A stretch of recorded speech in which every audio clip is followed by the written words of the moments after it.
watch? Stay tuned. We will be right back with live coverage of the World Championship quarterfinals.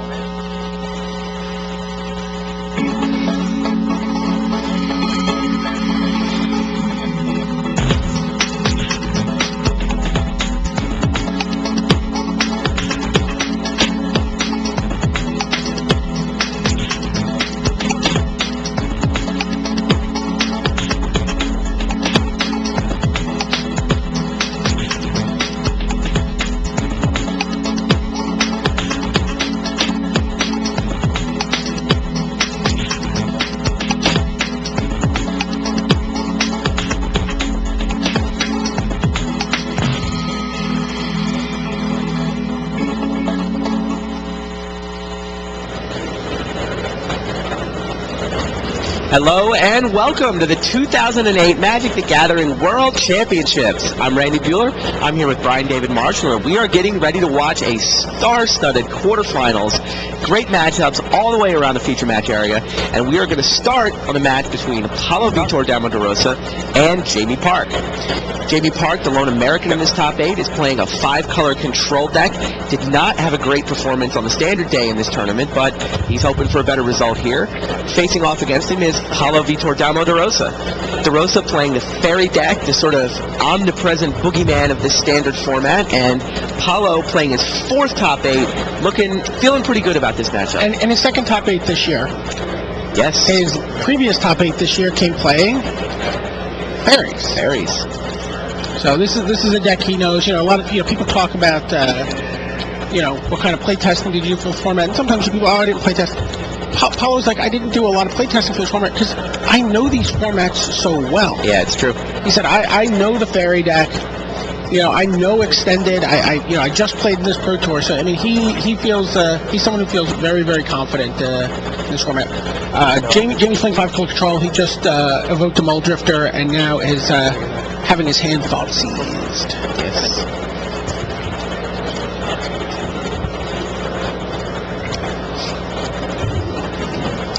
Paulo took 3 damage to do that. Yep.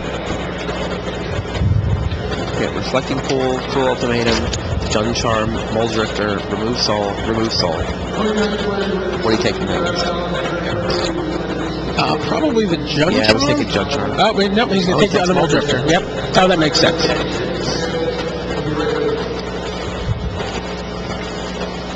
Just counter the There's land number 3, and Mutavault gets in there for 2.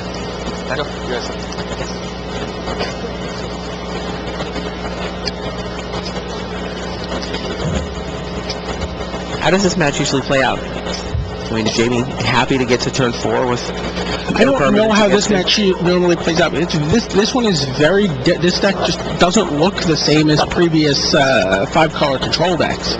So it's hard to know. I mean, I think Jamie wants to get down I guess he wants to get down an early Rocks Warmonk and gain some life, and he just felt like his spells were just more clumsy, and there was just so much more synergy built into the fairy deck that he just got rolled by it. What happens is he gets Mistbind clicked a lot, doesn't have access to his mana. He takes 4, and it's playing out so far like a classic control mirror, right? Yeah, Lango, absolutely. Lango, Fairies definitely plays that way. Like it's slow, and then at some point it just turns a corner and takes total control of the action, and just wins in a handful of turns. Jamie blinks first. No land number 6.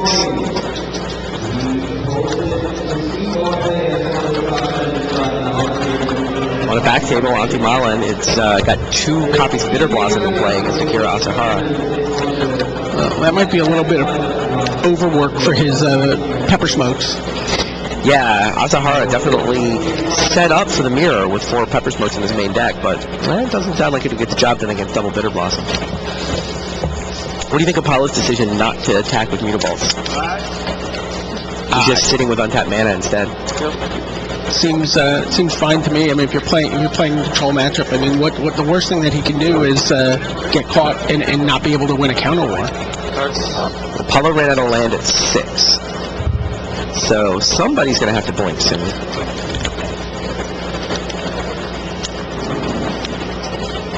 And yeah, Paulo continues to sit on untapped mana instead of... Here's an Esper Charm, I believe. What's he attempting to do? Is that It looks like an Esper Charm. Yeah. Is he drawing 2 cards or making Paulo discard 2? Oh, activates both Mutavaults. And Spell Stutter Sprites for 3. There you go. And that's why I think he didn't want to tap out there. But there's a remove soul. But we have another Spell Stutter Sprite. And Jamie is out of mana. We know Jamie has another remove soul in his hand. Paulo knows it too, but Paulo did all the math. Said, I'm going to sit on 6 mana. Right. That makes double Spell Stutter Sprite work.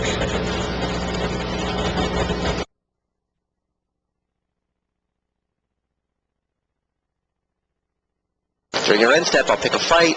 Maybe I win, probably I lose, but hey, at least you're tapped out now. So now here comes the big finish, right? Jamie lets Paulo untap with some offense and a board advantage. This could be bad news for Jamie Park. Jamie does have the Jun Charm. He has Cloud Threshers.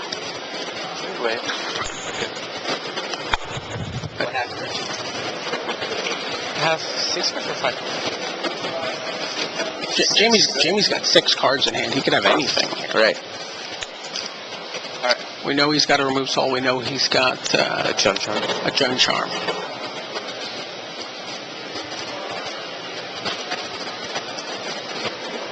It sounds like he has all the weapons he needs.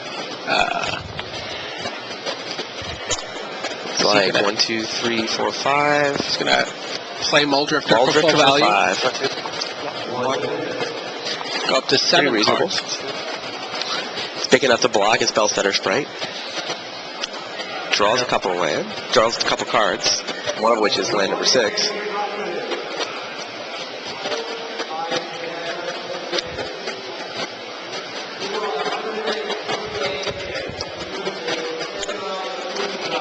Sounds like Karem's come storming out of the gates against Kenji. The Fairy deck doesn't really have any kind of board sweeper to catch up. It really has to rely on cryptic commands to just tap down and get its damage in. Paulo sizing up his options. Jamie's tapped out for the Muldrifter. There's a Sower. Yes. Well, Sower of Temptation. My Muldrifter. Steals the 2/2 flyer. Gets in with the Spell Stutter Sprites. Leaves up. Blue and 1. Declines a Mutavault attack in order to have some mana.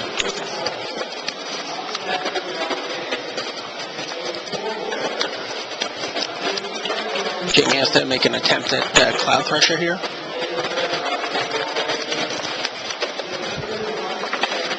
Cloud Thresher looks pretty good right here. Paulo does have 2 mana. Spell Stutter Sprite won't counter it. He would have to have Remove Soul. Cards. 4. Which is a 1-up in his deck. Broken Ambitions would also get it, though. Yeah. JB goes for Wrath of God instead. 6 cards? I have 6 cards.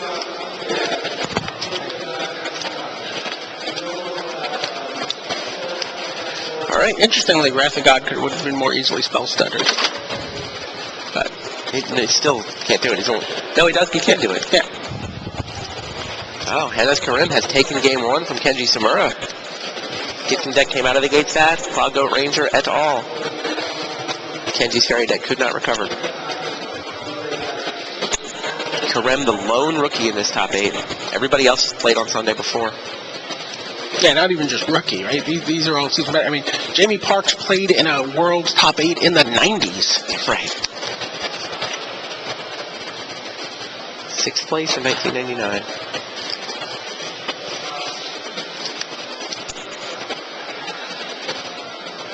Looks like Paulo sending over a couple Mutavaults. Tough. Jamie Park falls to 12.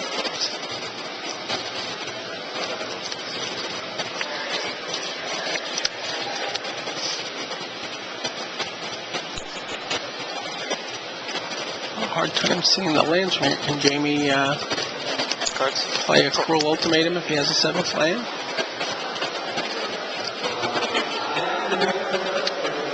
I just always assume you can play it, right? You just tap your mana and show him the Cruel Ultimatum.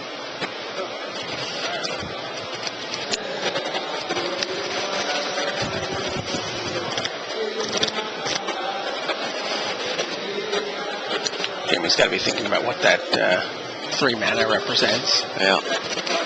What do you think Jack countermix in Paolo's So we Ways? have 1 Remove Soul. 1 remove soul. We have 4 Broken Ambitions. Okay. 4 Cryptic Commands. And 4 Spell Stutter Sprites.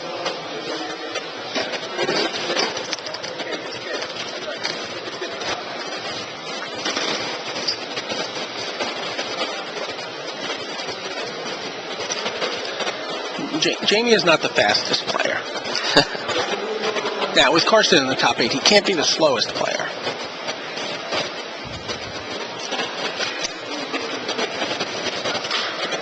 Jamie's put together quietly a nice little season.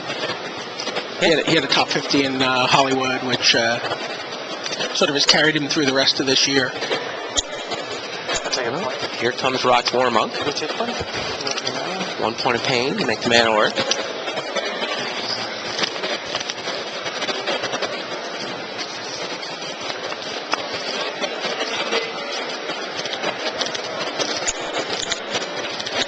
And it sounds like the 1 Remove Soul is in Paulo's hand. Yes, it is. The Miser's Remove Soul.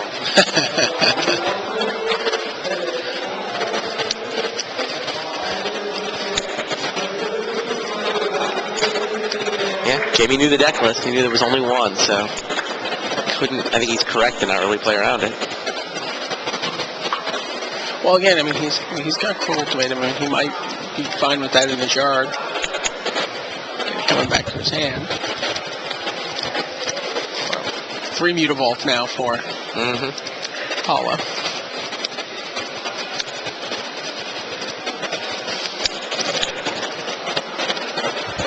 Yeah, Jamie's life total is starting to get a little bit dangerously low. We've seen a lot of damage come from Mutavault over the course of the season. Sure. Giant island walking Mutavault in Hollywood. That's right.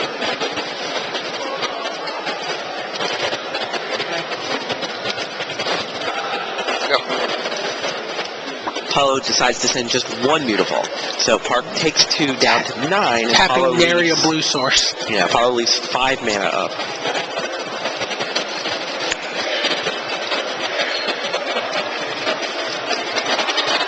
Jamie could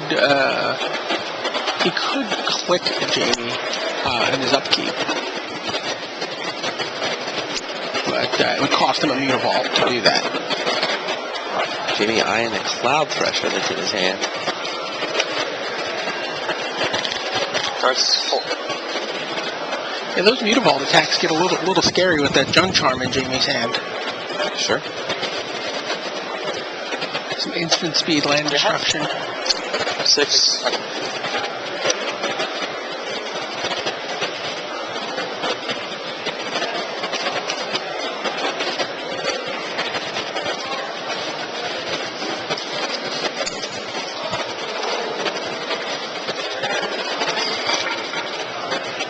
Sounds like Karsten's on the ropes in game 1 of his match.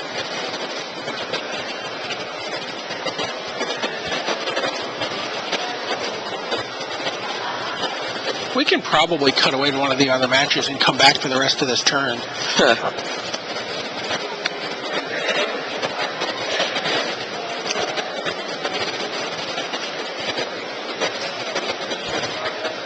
Jamie taps 5 Sizes mana. up his options.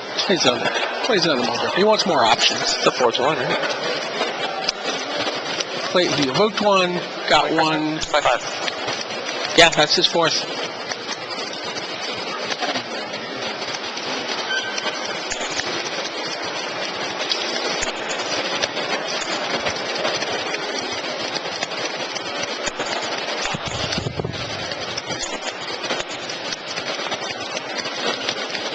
I guess the Junk Charm is really what's keeping Paolo from from using the misbind click.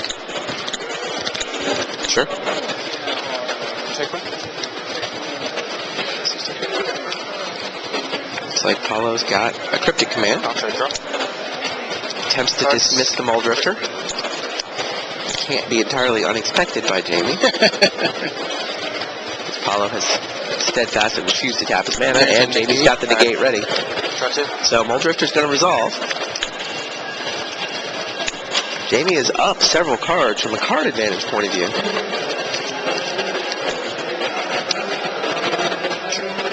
Go. And setting Turn himself back up to Paulo. resolve a cruel ultimatum. Yeah, he is. His Jun Charm has held Paulo's Mutavault at bay a little bit too. Now this Right. no Jun Charm threat this time. Paulo can smash in. But Jamie will gladly trade Mole Drifter sure. to destroy a land Sure. and save 2 life.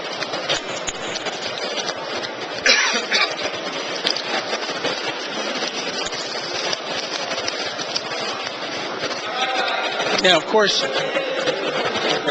no, Paulo just shifts the turn. Doesn't really want to attack. Trade a Mole Drifter for Mutavault. In order to get damage through, he's going to attack with multiple Mutavaults. Right, or he has to terror the. Yeah, it does just leaves him tapped out and open to anything.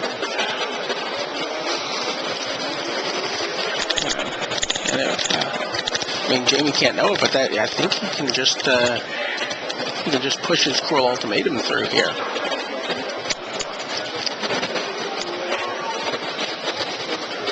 Do you just run the cruel ultimatum out here?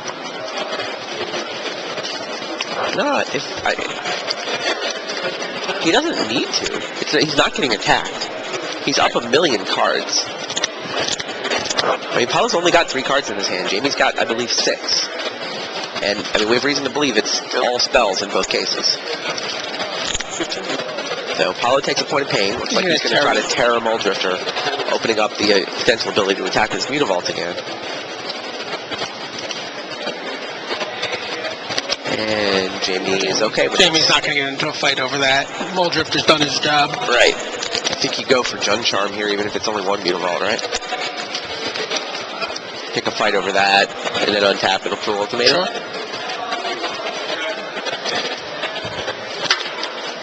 Alright, he'll Jun Charm, and will Paulo misbind click. Oh, interesting. But then that's just a disaster for Paulo.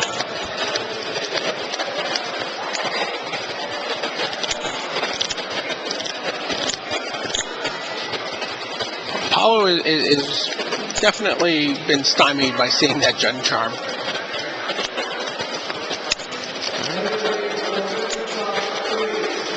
So Yoshi Ikeda, as expected, does take a 1-0 lead. Karsten's Bitter Blossoms got him. Lightning Beatdown deck was disruptive enough that Karsten couldn't win the race. So, we didn't actually get around to it in the pregame. Who do you have winning this event?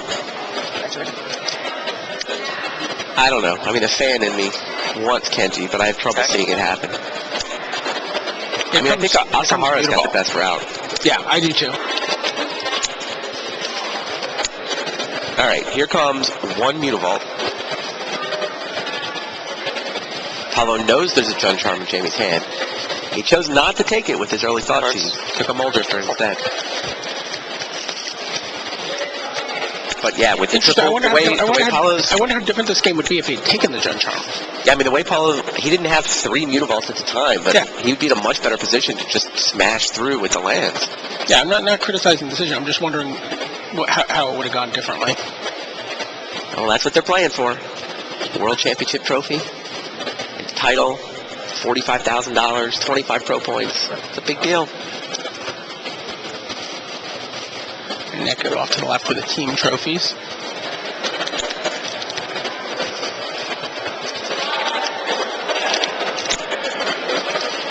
Jamie contemplating his options. I think you Jun Charm here. I mean, you'd happily do it. Even if Paulo wants to pick a fight over it, Right. you're pretty happy. Right. Maybe you kill a Mutavault. That seems good. Maybe you trade it for counter magic. That seems good. Right. And then if he misbind clicks to save his Mutavault, That's even better. Yeah. Although, keep in mind, even if Jamie resolves a Cruel Ultimatum, well, the five life swing will change things considerably, but then it's a clear attack for Paulo with his Mutavault to get back 6 of it right away.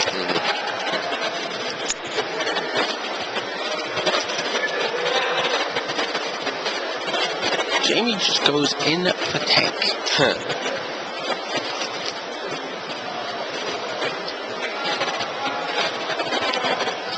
Let's see, Berlin top 16 finisher Rashad Miller spotting the match.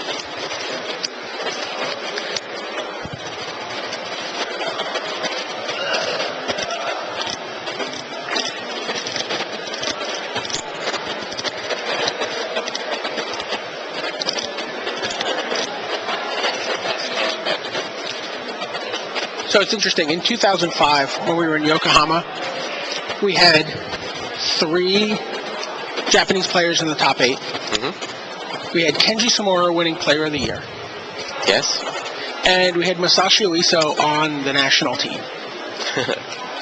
Sure. And we had Asahara in that top 8. Yes, we did. We had Shuhei in that top 8. Almost all the same players are in play here. Speaking of Akira Asahara, he takes a 1-0 lead on the back table against Dante Mullen.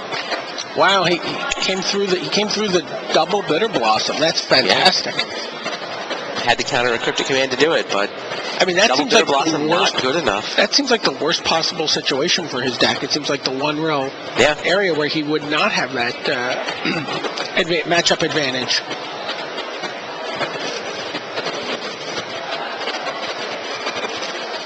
I'll take a point.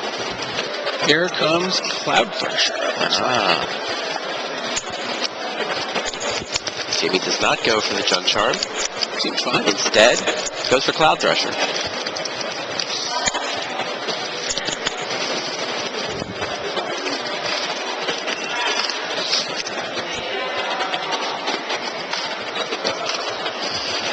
Apollo's looking at a Broken Ambitions.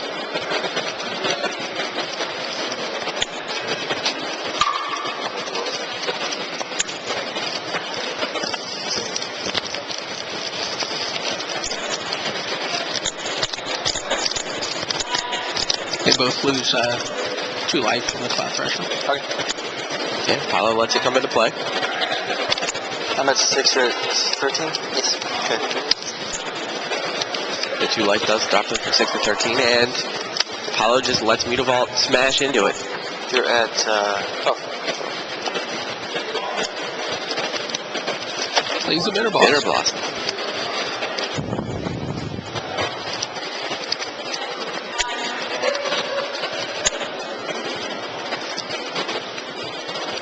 So he can't play the Broken Ambitions because he knows that Cruel Ultimatum is looming for him. He doesn't know, but he fears.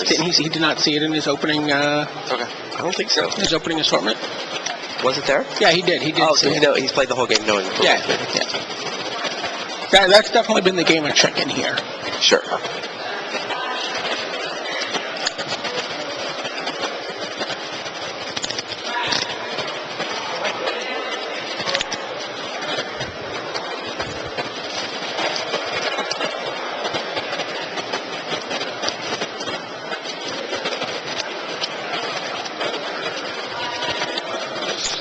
So Jamie Park is down to 6.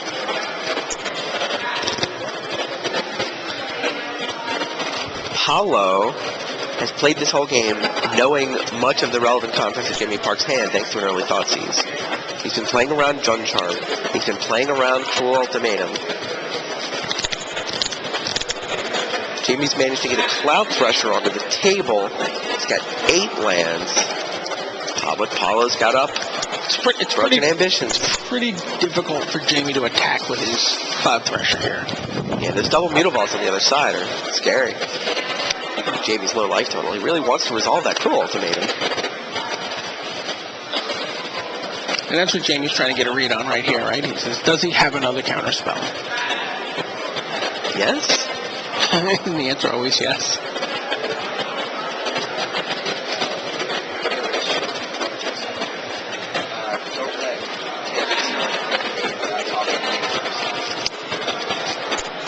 think Jamie's deck would love Thought Seasons.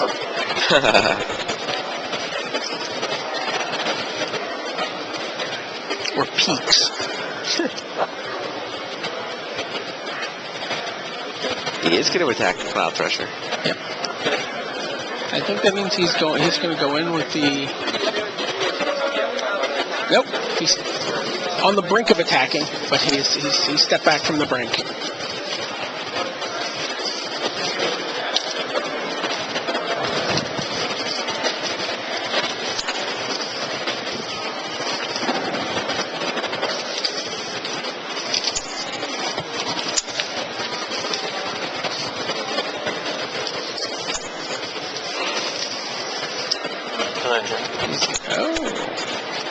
Charm on Charm the takes away Bitter Blossom. You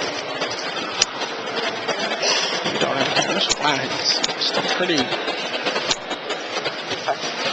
And Cloud Thresher attacks. Pretty exposed here. Oh, he's got the Jun Charm. Right. It is 5-6. How do you like how Jamie's played this game? I pretty well, actually. I think we were thinking Jun Charm last turn to pick a fight and kill a Mutavault, but Cloud Thresher seemed better. Yeah. Like, if Paulo fights, now Cruel Ultimatum, sure. But if Paulo doesn't, if Paulo plays to stop Cruel Ultimatum, which is actually what Paulo does, you're just better off because you have a giant attacker in play.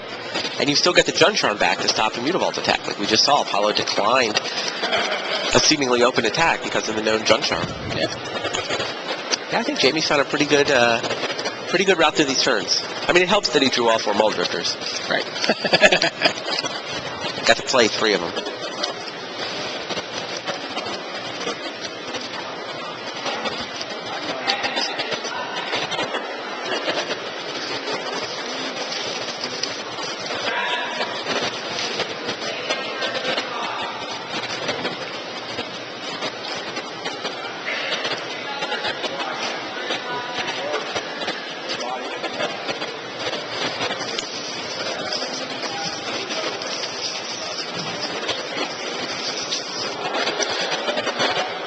So it sounds like Kenji's evened up the game score on his table.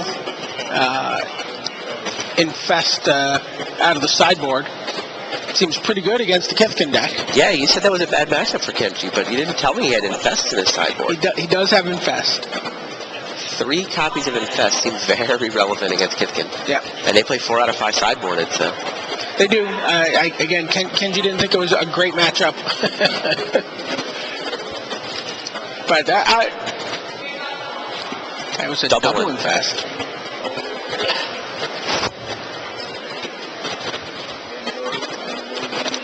He said, I'm never going to completely Kenji out.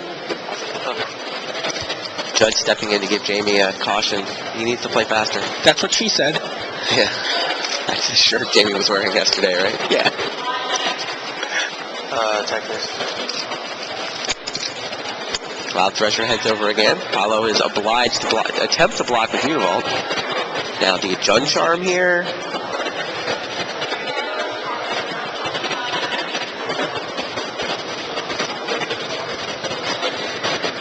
Jamie's certainly thinking about it. I'm always greedy. I would just happily let him eat my land. Yeah. I would just take the land out. I'm always scared to cast any spells in these matchups. Seems like nothing good comes of it.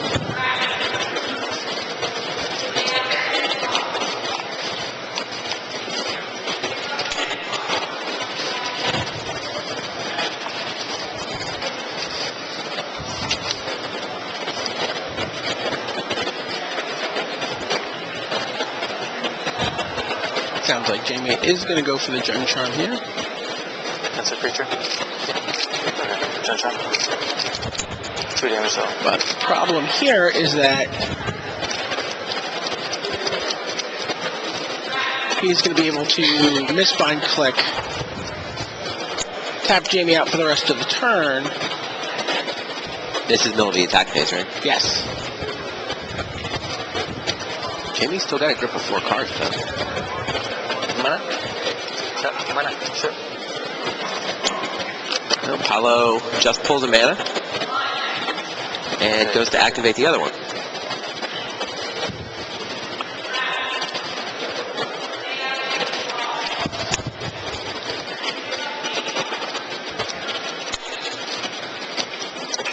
Turns out, Jamie has a second Chun Charm in his hand.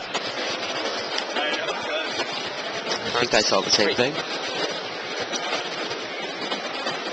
Yeah, Jamie's hand is Remove Soul, Chun Charm, Cruel Ultimatum. So he's going to attempt to Chun Charm, and at that point, Paulo is going to attempt, I have to assume, to miss button click.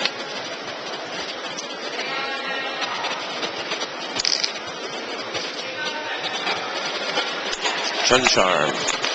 If that Mutavault dies, Cloud Thresher's lethal, right? This is Jamie Park going for the kill.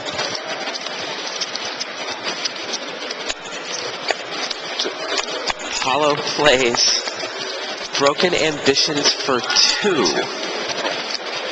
Just wants Jamie to tap down to one last mana. That's interesting. Yeah, I think Jamie's willing to pay.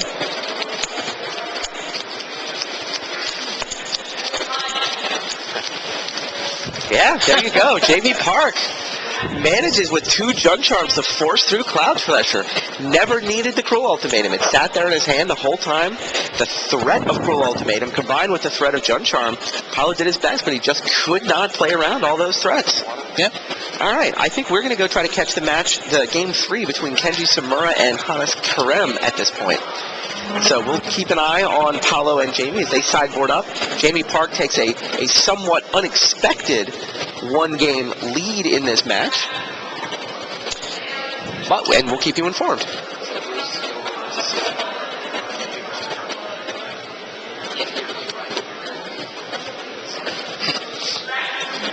So Kenji Samura lost the first game to the Kitchen matchup from Estonian national champ Hannes Karem. Went to his sideboard, brought in 3 copies of Infest, drew 2 of them in the second game, managing to even that match at a game apiece. I mean, I'm looking at Kenji's sideboard. Was Curse of Chains a card you were expecting to see? Which one is Curse of Chains? Curse of Chains is every upkeep tap enchanted creature.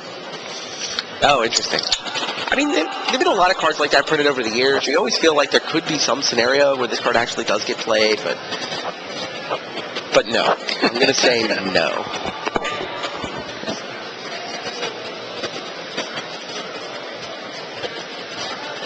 Alright, sounds like we're ready to go over there.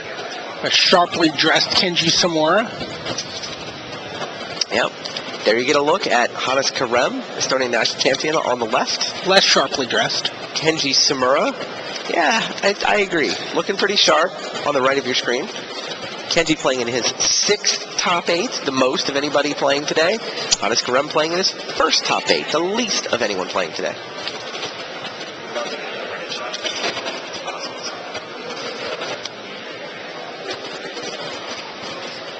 Thoughtseize takes Wizened Set away. There's plenty more where that came from in the Kithkin deck. There's a Gold Medal Stalwart in play, and Karem casts a second one, revealing Knight of Meadowgrain.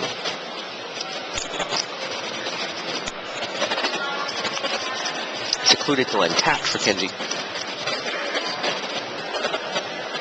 So a couple of 2/2s for Hannes Karem. Third Plains attack. That'll drop Kenji to 12. Now here's the point where Hannes has to look over and say, have you got an Infest? Can I play one more? Do I commit a third guy to the board? Right now, it's a 3-turn clock. If I play another guy, it's a 2-turn clock. But you can play Infest next turn. That would be bad for me. And there it is. There's the Infest. So now, Infest is an interesting card because there's, I'm sure, 2 Ajani Goldmanes after board here. And Elspeth, and I could see him having a hard time keeping up with. Kenji's already down to 12. Yeah, Knight of Meadowgrain for Karem. Just stuck around. Half done with Kenji's life total now. That'll drop Kenji to 10.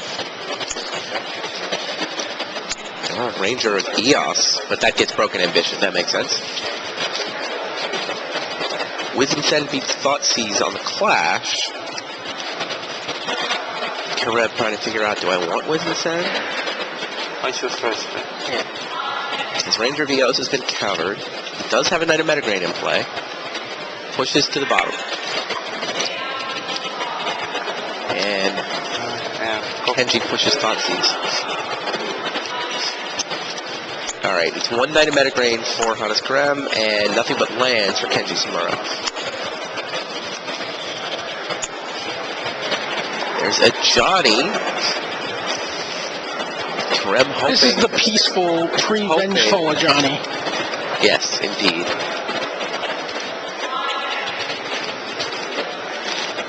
That card really had a breakout this A weekend. Johnny Vengeant?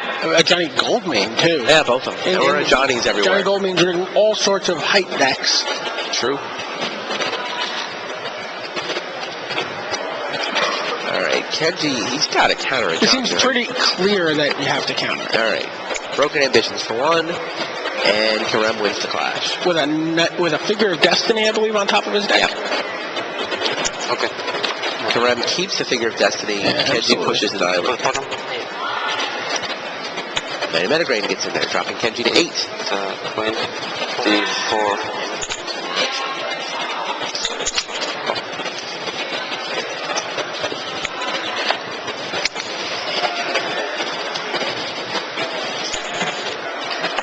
So 6 lands for Kenji, including 1 Mutavault. Knight of Metagrain drops Kenji to 6.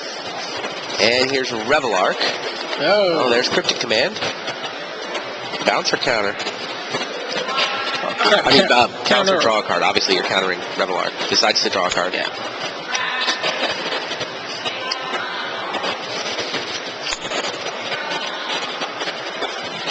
Hey, when did the red zone stop being red? Yeah, I think there's 5 themed feature matches here. You get each of the shards of Alara. We're in Esper, so it's blue centered. I see.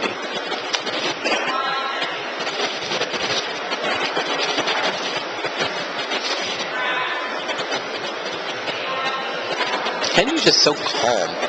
He plays crisply. He's so confident. Plays so confidently. He's very unfazed. Agony Morph takes down the Knight of Metagrain. It's been suggested by somebody in the another booth that Revelark? Kenji's a cyborg. by the way. cyborg? Yeah. Oh, Revelark resolves? Yeah. Does that mean Sower? No, Kenji it passes means back the turn. lands. Does that mean... He said 2. Uh-oh. Revelark drops Kenji to 2. There's Figure of Destiny, gets Spellstutter Sprite, okay. Which is a turn of blocking. Scion of Una. Oh, now the Sower? Mutavault. Attacks with the Scion and the Mutavault. You talk about Kenji's crispness. How many people can just, in the face of this life deficit, that confidently just go, all right, I got a chump blocker attack. That's what he's got to do. Full price gold medal stalwart.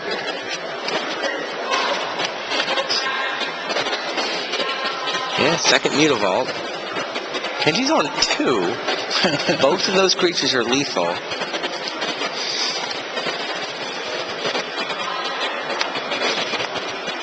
Wow. Mutavault. Those are 3-3 Mutavaults. Yeah, that's 3, 6, 7. Dropping Karem to 15. There it is, Cryptic Command, indeed. Tap, tap, draw. Oh, geez, Ranger of Eos. At some level, does more creatures even matter that much? I mean, Kenji pretty much has to Cryptic Command every turn until he wins. He's at the, I'm going to just keep training Cryptic Command stage of the game. Yes. Couple Figures of Destiny for Karem. This is not your father's white weenie deck. I mean, look at this is the most traditional of the white weenie decks we've seen, And it still just has tremendous card advantage. I mean, both Revelark and Ranger of Eos are, ridiculous problems. Yeah. Spectral procession.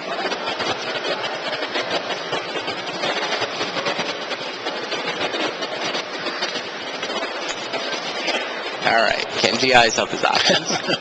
I'm guessing he does not have another Cryptic Commander. He would be on that play. Figure becomes a 2/2.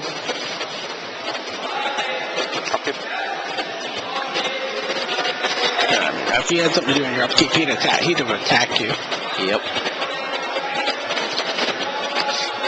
Is there a path through here for Kenji other that does not involve Cryptic Command? I can't imagine one. It must involve Sower, right? Off the top. Yeah, can I attack? Yes, really? Oh, awesome! Shove them into the red zone. Blue zone. The Blues, I'm still going to call it the red zone. All right, Hannes Karem, the Estonian national champ, does take a 2-1 lead over Kenji Samura. That was a game that felt like it slipped away from Kenji. Yeah. I mean, the way the early turns played out seems pretty good. He had the infest. He got the 2-for-1. He was able to sort of trade card for card. He never hit a card advantage point. White weenie decks never hit a card advantage point traditionally. No, it's true. What happened in this game is basically that the white weenie deck out card advantage the blue deck. Okay. He's like, can I have this Ranger Rios? No, you have to counter that. Okay. Can I have this Ranger Rios? Yes, I'll have these two. Can I have this Rebel Arc? No, you counter that one. Okay, I can have this one. Okay, now can you deal with this one? Because if you do, stuff's coming back. Yeah, this is definitely a new generation of white weenie decks. The fact that white weenie can now win the attrition battle against the control deck is bizarre. Right. But that's how it plays out. Yeah, I mean, it's interesting. I think R&D has done this kind of deliberately. It's trying to how do you make creatures into 2-for-1s? I mean, that's been kind of a challenge. So traditionally with the game, so much of the card advantage has come from spells. It's come from spells that say I draw more cards, blue cards in particular. But there's nothing that says blue has to be the only color that have card advantage, right? If you have creatures that give you card advantage, green gets creatures that can be played with flash. Right. So, I mean, Ranger of Eos, I think, in particular, is a good example of that. Like, how do you make creatures into 2-for-1s? How do you rank Ranger of Eos among the invitational cards? Oh, interesting. I mean, it's pretty good. I mean, it's had the most immediate... soon to... I don't know that many invitational cards had this immediate an impact on constructed environments. Bob did. Meddling Mage is clearly number one, right? I believe Meddling Mage is pretty clearly number one. Some of it comes down to formats, right? Dark Confidant gets more play in Vintage, for example, than any of the others. It is pretty ridiculous. Dark Confidant gets a ton of play. I mean, I think it's... Right. To be fair, Ranger Vio seems like he'll probably be limited to... Standard. To standard and maybe extended. Yeah, I think Bob and Chris are one, too. Antoine is trying to figure out, am I number 3? Am I number 3, or is it Shadow Mage Infiltrator? Avalanche Rider was good back in the day. What's that? Avalanche Rider has seen plenty of play as well. And saw play as recently as 2 Nationals ago. I think it's one of the stronger invitational debuts, and it's a card that's funny. People weren't talking about it when they people were doing their set reviews, and they're it's like, oh, this card seems okay. But it's steadily gone up in draft pick order in limited, and it's just you're seeing it in more and more decks. I mean, it helps that Figure of Destiny exists. Oh, absolutely. I mean, you've got this guy who counts as a 1-drop, who's actually like your awesome late. Who can actually be a chroma. Right. So being able to tutor up a couple of those is nice. The funniest thing for me about Ranger Vios is the way R&D made it worse by adding a power. Right. When it was 2 power and came back with Revelar, absurd. Like, just way too good synergy with Revelar. So, yes, they made the card worse by adding a power.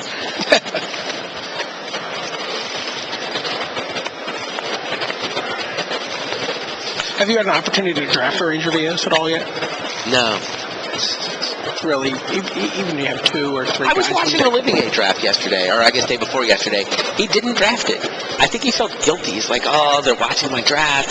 They're going to think I drafted it just because it's my brother. I don't think anyone would question that pick. No, we're going to think you drafted it because you wound up with a deck with double Squire, double Nakal. Right. That would have been pretty good. How did he do in that draft? I believe he 2-1? Yeah. His deck was good. No, I think he actually 3-0'd. His deck is really tight. Yeah. He wound up with this awesome green white Is beatdown deck. that one of the drafts that's in the It is draft the draft viewer. Yeah, you can look at that in the draft viewer on the coverage. I think Olivier won that team.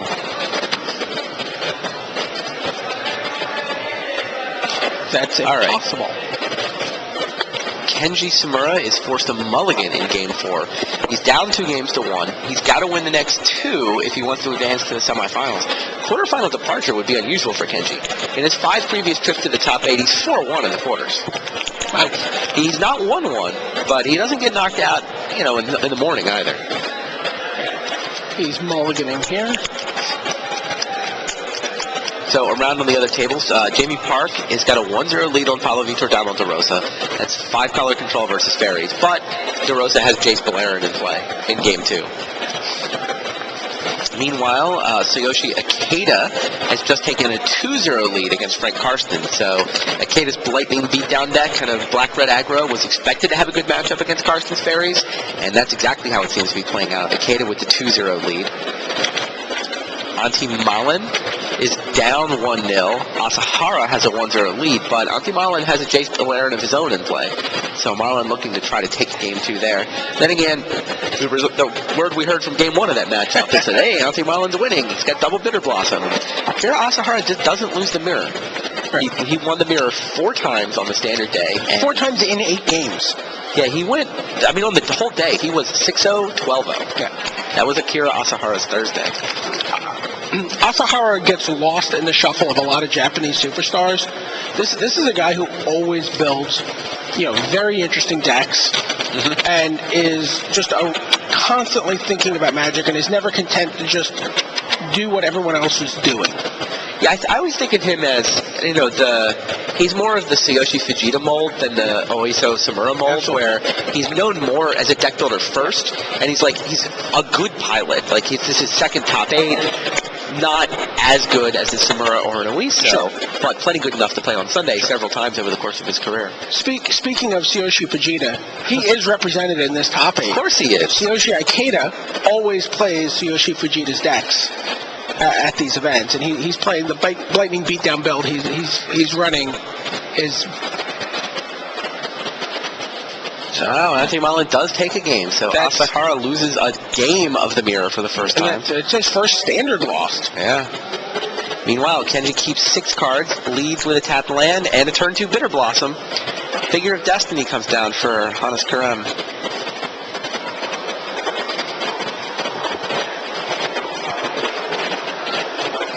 Alright, well, Kenji lost the card advantage war in Game 1, but he'll have his card advantage engine this time.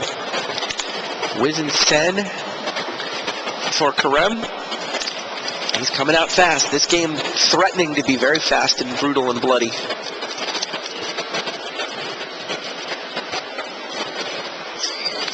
Kenji with a 3rd land and a player card.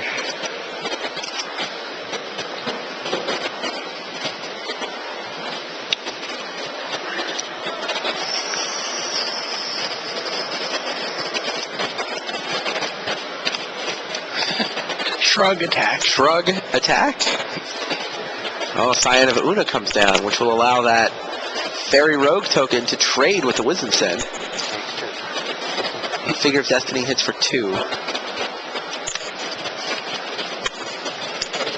Samura at 15-0. Spectral Procession. 3 weenies.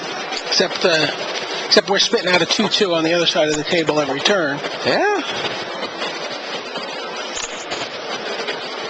All right. On table number 1, Paulo Vitor Damo De Rosa evens his matchup 1 apiece with Jamie Park.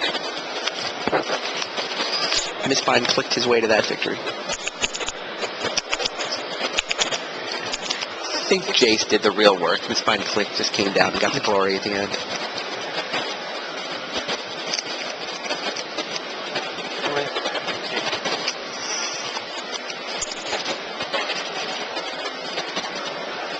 that an unmake? He's unmaking the Scion. Attempts to unmake Scion. Wants to find out whether or not that's going to work before he attacks. Genji's trying to decide, do I care? I think he should care, right? Absolutely. And it sounds like Broken Ambitions. He does care. Broken Ambitions.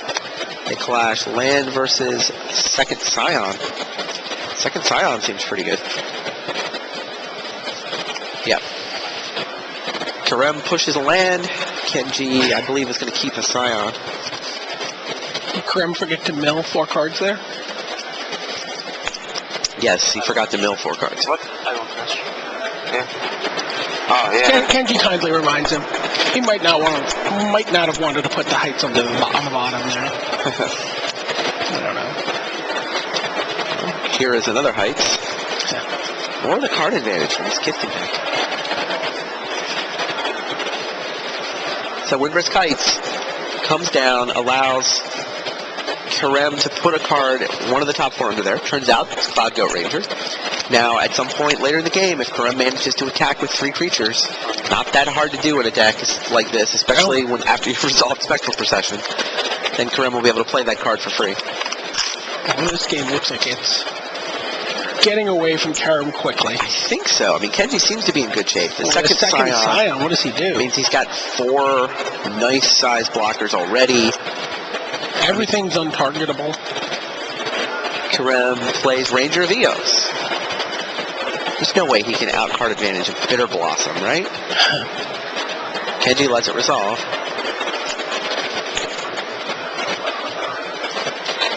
Tom. 2 Figures of Destiny. Maybe Karem needs Wizensen at the route to victory. Now you start. You're still not even trading, right? Those are 3/3 tokens. Those are going to be 3/3 comes down. Yep. There's another. Second Windbrisk Heights. He can set up for an attack where he gets a couple of nice freebies. Didn't get to see what that one was. Alright, yep, there. Kenji plays the second Scion. Bitter Blossom creates a 3rd. Make a flying hill giant. Yeah. Phantom Monsters galore. Samura's at 12. He's going to have to start attacking at some point. Going to be a little nervous about. I mean, he doesn't have anything to be nervous about in Hannes' deck. I mean, he can just set up, hold out for a couple turns, and get in one big attack. I mean, already he's looking at 9. That's 13 power with damage. flyers. 13, yeah. Wow. I think Kenji's trying to size up an attack. Yeah. Yeah, when you move your token over into the holding pen. This is the one with Summoning Sickness. Uh-oh. That must mean you care about Summoning Sickness. I do think Kenji should start attacking. I like it. Oh, wow. Everybody. I smell Cryptic Command.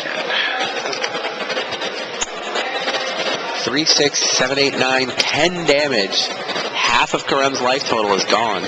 Yeah, Cryptic Command here pretty much ices the game. In fact, just taking 3, 4, 5, 6, taking like 8 or 9 to the head would also ice the game. Except if there's is there a Glorious Anthem or? Well, he could pull Wizensen out from under. Pull a Wizensen out from under there. Oh, Mutavault Kenji has. Kenji's got Mutavault and a 3/3 flyer. So looks like Mutavault, which is a 4/4 Mutavault for the record. 4/4 Mutavault steps in front of Ranger Theos. 3/3 Richoan player card steps in front of Figure of Destiny. Karem can pump the figure twice in order to trade with a token. Declines that. He'd rather spend his mana on the Windbrisk Heights. So, there's your Cloud Goat Ranger. Which he pretty much needed a flying blocker, right? Because Right, actually, absolutely. Didn't he still die? 3/6, he's still going to die. And Wizensen and Figure. I think this game's over. Doesn't Kenji have 5 flying attackers? He does. Okay, fine. Cloud Goat Ranger goes to the air, but that's not good enough. blocks a 3/3, and the rest of them still add up to 10 damage. Oh, But he's going to Agony Warp the Cloud Goat Ranger just cause. That's actually... Oh, right. Cloud Goat Ranger is a giant, right? It's not a Kifkin. It makes Kifkins. All right. Bitter Blossom, Cyanavuna. Looks like it's going to get the job done. Kenji says, your life is 10? 10? I can do 10. He's just Agony Warping just to make sure nothing crazy happens. Just to show off a little bit. And yes, Kenji Samura sends this one to 5. 2 games each. And Kenji does that a little bit to get in his head, just like... There's no need to really do that, right? No, I was trying to figure out what's he doing there. Is he just trying to prod him a little bit to make him maybe mad for game? I mean, Karam has a little bit of a body language. It says like he's someone that might get upset. You can feel there's a little bit of snarkiness in his player profile that he filled out. Like maybe he's trying to provoke him a little bit. Yeah, those Agony Warps are clearly mind games. Yeah. There's no reason to cast those Agony Warps there. I mean, the Cloud Goat Ranger one looks like it's almost relevant. In fact, it's not, but... Yeah, he just throws in another one just for good measure. Just to say two.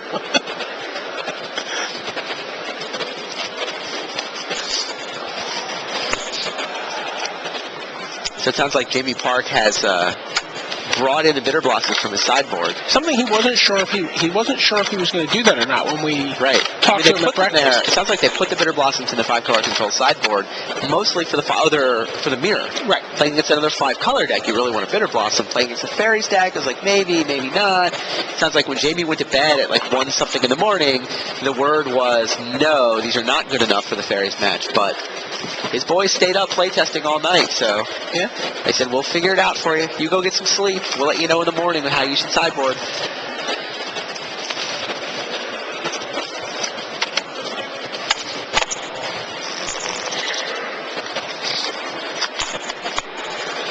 So what do you think of this matchup now that you've seen 4 games? I love watching Kenji play Magic. I really do. You know, he's the Magic player I want to grow up to be.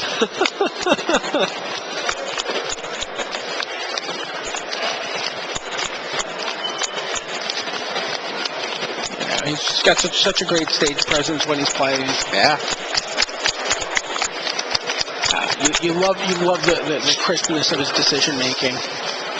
You know, there's a depth to his game. I mean, if those were mind games at all, you know, that's, you know, he's, you know, and not in a way like being very provocative or taunting, but just maybe I can just get in there a little bit.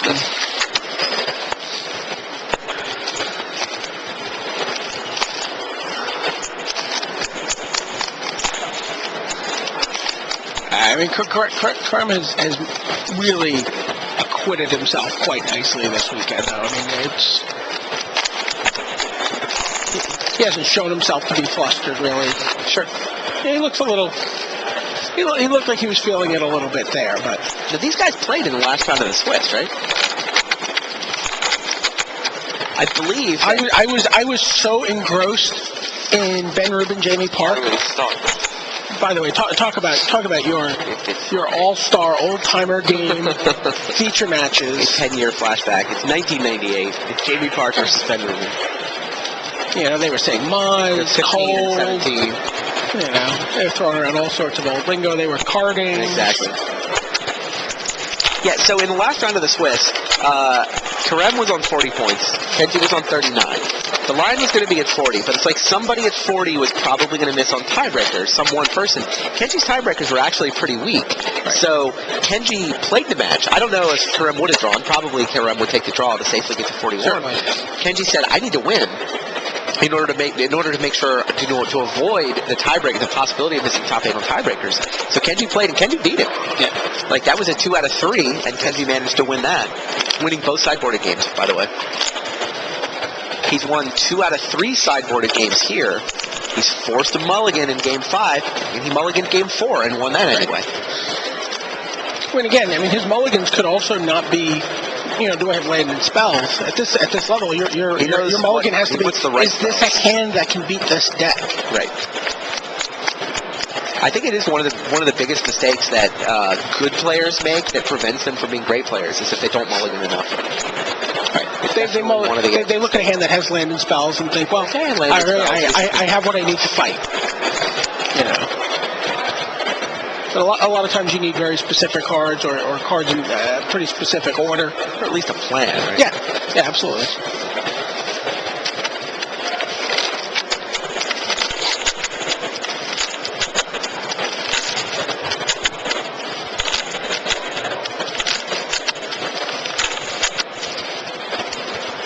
So yeah, Kenji won this matchup in the Swiss.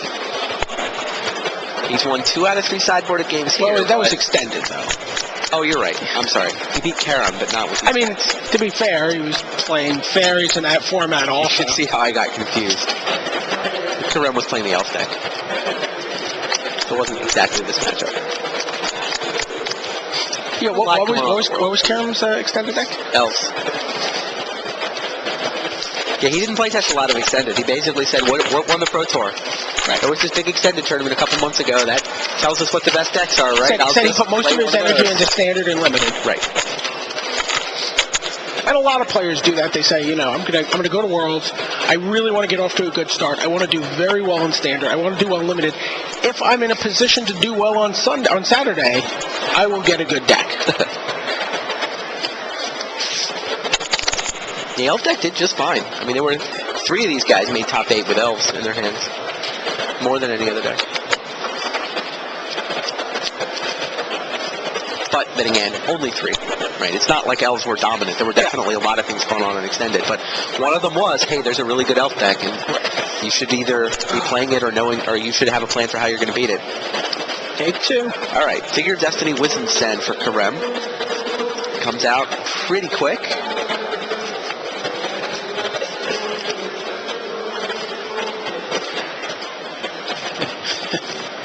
Again, Karam's like, how many?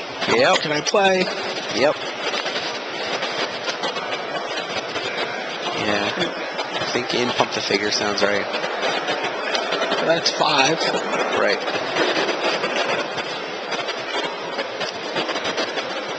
Kenji's already at 13. It's turn Well, 3. he's thinking. He hasn't Yeah, taken he the is damage yet.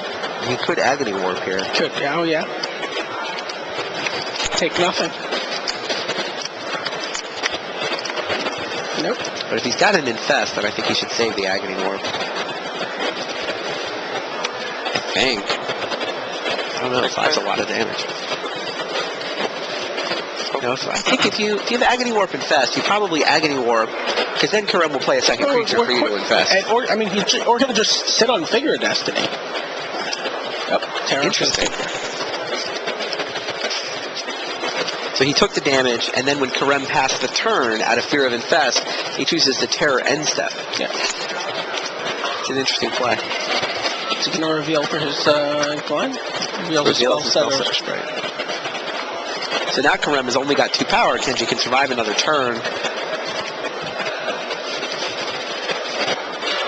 Yeah, Wiz Send gets in there for 2. It's amazing how fast this deck starts putting pressure on you. Here comes Meadowgrain.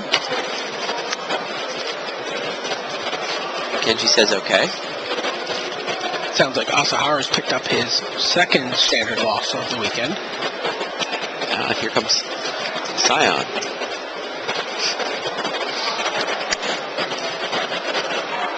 And Miss Blind Click perhaps in the future? Scion goes in.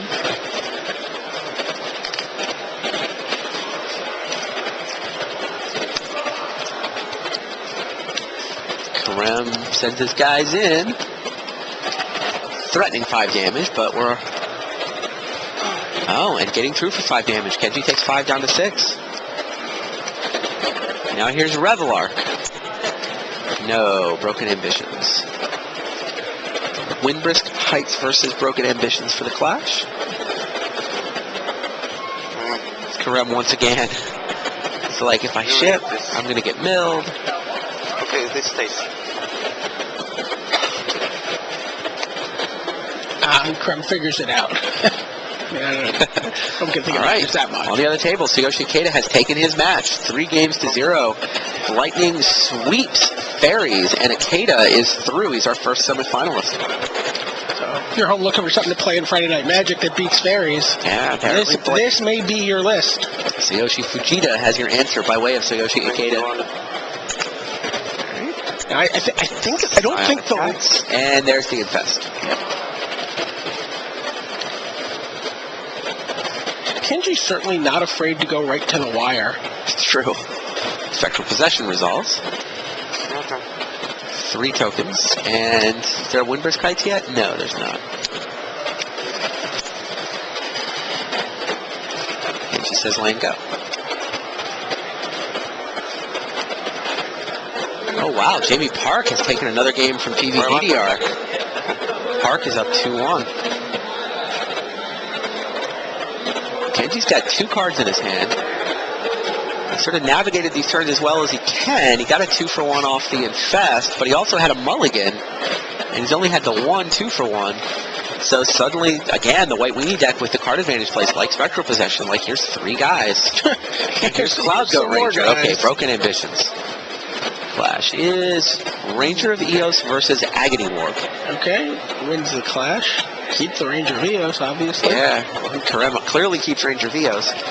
Is Agony Warp good enough for Kenji? I don't think so. Yeah, unless he's got something, unless the other card in his hand is relevant. I think you push. Kenji down to 3. That 1 card in hand, 1 draw phase. Karem's at 21. Is that extra couple of points of damage from the... Yeah, there was a turn where he waited. Where he terrored end step? Now the Terra end step play saved him damage on the next turn. So I think that one worked out fine. He took 5. I think he slow rolled an Infest for 1 turn. I couldn't tell when he drew the Infest, but there was a turn where he took 5 from 11 down to 6 and then infested. Kenji passes the turn. Kenji forced to play Spellstutter Sprite just to block a token. Cycles Rustic wow. Cycles Rustic Cavern, and Hannes Karem takes out Kenji Samura. Kenji will not be winning his first Pro Tour here. Top 8, number 6 results in a quarterfinal exit, and Kifkin are through to the semis. Wow, so we've got 2 matches. Kenji sort of stays on par with Masashi Oiso at this point. I'm trying to figure out which match we're going to cut to right now. We've got 2 matches. Wow, two big stars got just knocked out of the top 8 by much lesser known talent. We had Frank Harston get knocked out in 3 games by Tsuyoshi Ikeda, and Kenji Samura just got 3-2'd by Hannes Karem. Wow, I was not. It ended at the end. I didn't think I didn't think this was a great matchup for Kenji. No, I didn't think it was a great matchup either. But I mean, the Infest definitely helped. They split the 4 sideboarded games. Is what happened. Right. Infest clearly helped, but I don't know. I don't know if Kenji slow rolled that Infest at 1 turn. It just felt like it was a lot of damage. If he had the Infest, it's not he made a play, right? Like he made a decision. It's Sure. not like it's a misplay. No, it's a judgment call. It's clearly a judgment call. If Karem had played another creature and Kenji'd gotten a 3-for-1, that would have been a lot better.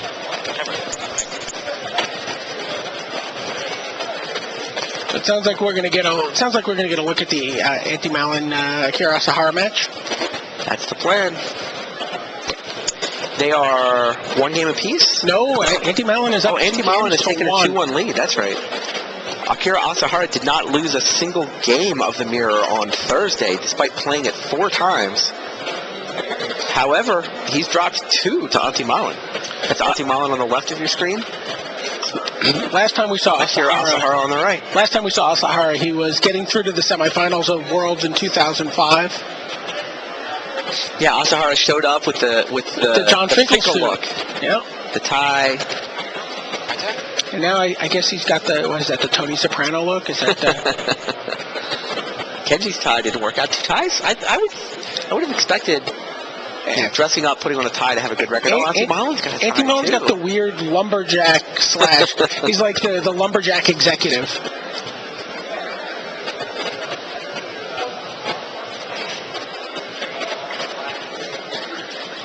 All right, Thoughts sees Cryptic Command, Double Sign of Una, Spell Stutter Sprite, and a land. And what does he take?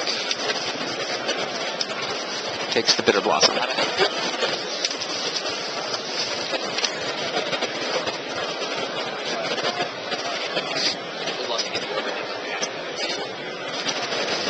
Mutavault from Asahara.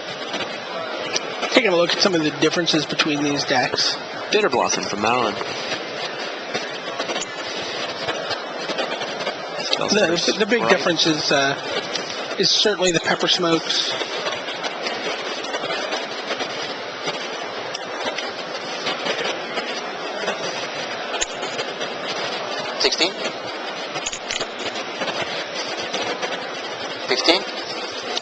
Played a Scion of Una, got in for 2 with the Spell Stutter Sprite. Yeah, Asahara went aggro. He's just like Spell Stutter Sprite as an attacker, Scion to pump it up. He's basically got to race Bitter Blossom.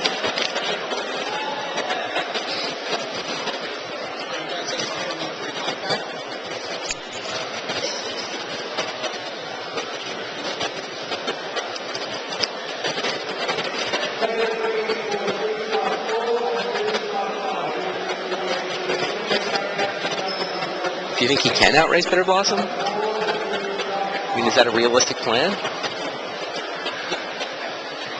He did it in game 1. He outraced 2 of them. It's true.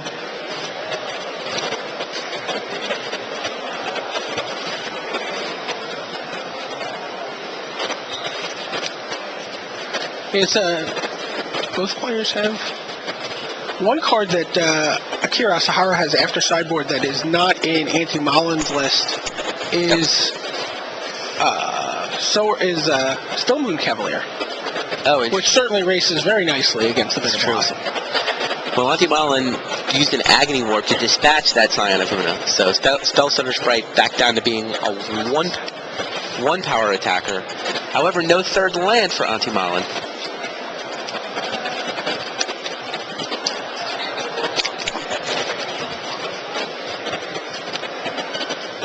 Asahara's got another Scion of Una. Yep. 13. Crashes for 2, drops Auntie Mullen to 13. And Auntie's on 2 lands here. Yep, 12 from the Bitter Blossom. The lack of a third land definitely putting crimp in Auntie's style. Cards? 2.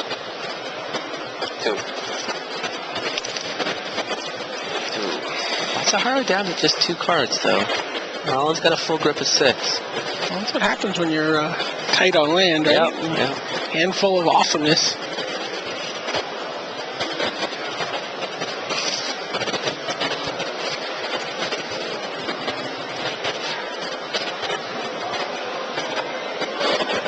Up on table 1, it looks like Paolo's got a Bitter Blossom going of his own. James certainly put up far more of a fight than he made it sound like yeah, it's true. was available to him at breakfast.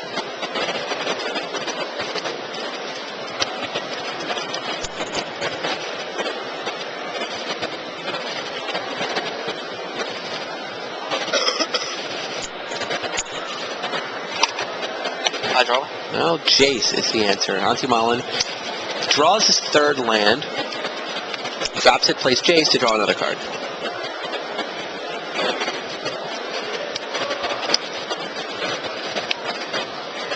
They're pretty grim here for Asahara. Although, I mean, he needs 2 tokens to block the Spell Stutter Sprite, but he can, doesn't seem like a great formula for the Bitter Blossom player here. Jump blocking. Yep, activate a couple Mutavaults.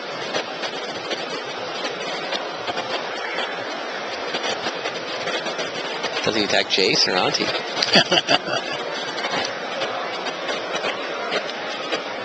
Jace is down to 1 loyalty.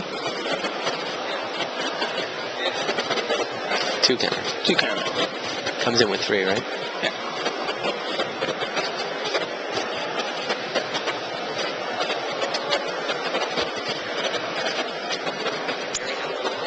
Okay. Here's a Mutavault. Mutavault, Spellstutter Sprite. I mean, in for a penny, in for a pound here, right? Like,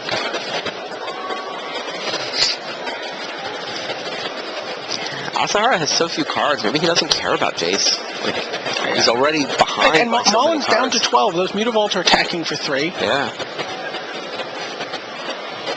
I think you power up the other Mutavault and just send everybody straight at Auntie's head. It seems like that's the route to victory here. I think that's what he's thinking about right now. But I guess he wants to have mana open to do stuff on Melon's turn. I guess. Miles gonna have cards in his hand though. And he'll have 8 cards in hand on his next turn.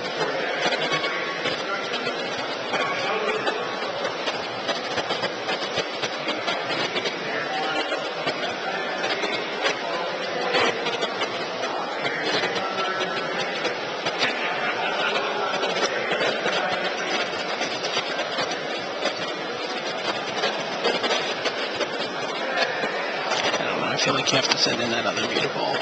I think so too. I mean, unless he's got another Scion.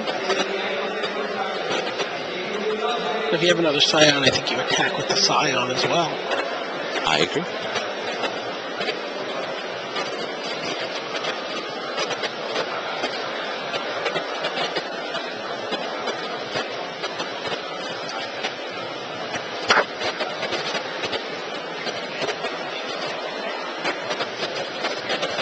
He attacks Jace with a Mutavault and a Spellstutter Sprite. I don't know. I don't like this play. He's so far behind on cards. He's facing a Bitter Blossom. I just don't think the late game favors Asahara. Like, this is a play to win the late game thanks to card advantage. You can't survive if this game goes a couple more turns.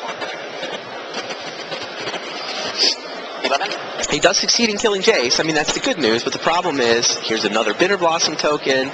Here's Auntie Mullen with an untapped hand.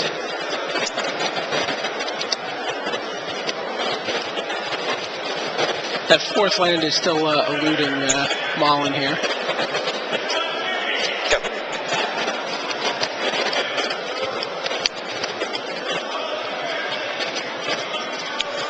You just go in with a couple of 3/3 Mutavaults here. Now you're attacking into untapped mana, though. Agony Warp comes into play, right?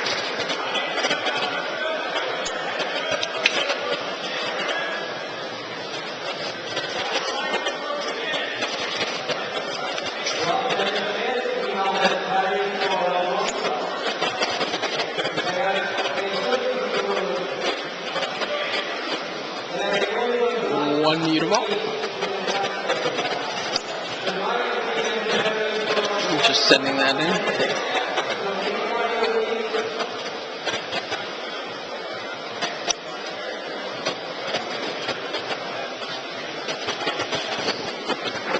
It just seems like too tentative a sequence of plays.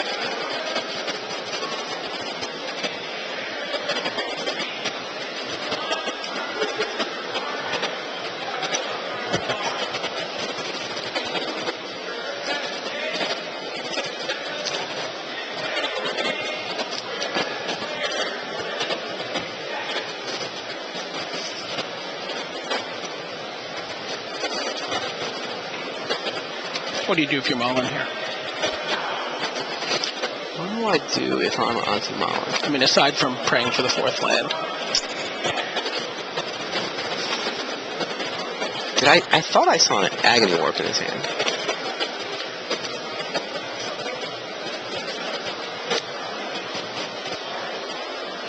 Well, if he's got an Agony Warp, the play's pretty easy, right? He must not have one, or he'd have his play right now. You block everybody. No, blocks toughness on the Scion, power on this guy. Takes no blocks. Is he really? Remember, he can only target He can only target the Scion. Right.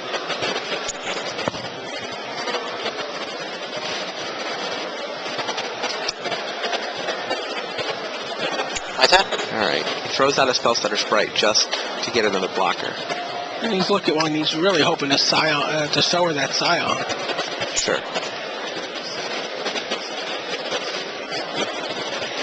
Auntie Marlin just drew land number 4 off the top. It was a Mutavault. Should allow him to start Attempt playing Sowers. Yeah, attempt to sour the Scion. There's some untapped mana on Asahara's side of the board that but he has to do something. He's got the ticking clock of his own Bitter Blossom. True.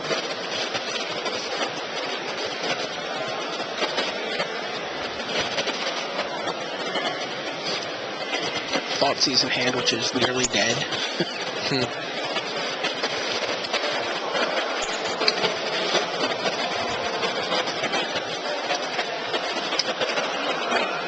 So Auntie Marlin leads this match 2 games to 1.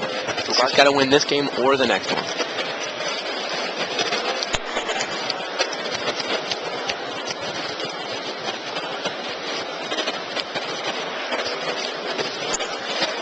Well, and I can't see the mana clearly. I have 1 blue mana in my mana pool. Oh, he goes for Thoughtseize. With a blue Let's see floating. if there's like Cryptic Command mana there or not.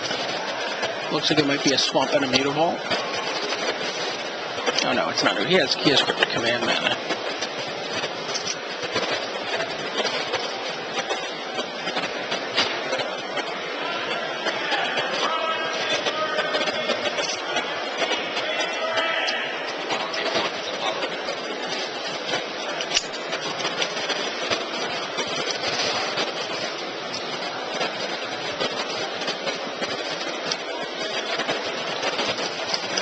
All right. PVDDR has taken game 4 from Jamie Park, so they are now on their way to a 5th and deciding game. Which will bring you, I believe, as soon as this match is over. There is a Cryptic Command. I'm going to try to counter that spell and tap all your guys so I can kill you. Counter and... Okay, Counter and you took 1 damage. 2 damage. Yeah, Asahara says you're at counter 18. and tap. Counter and tap, you skip. Spell Stutter Sprite. You can... Blue mana. Yeah, Spell Stutter Sprite, pretty good there. Empty. I'm at 5. All right, Thoughtseize resolves. Go. What did he get? What did we see with Thoughtseize?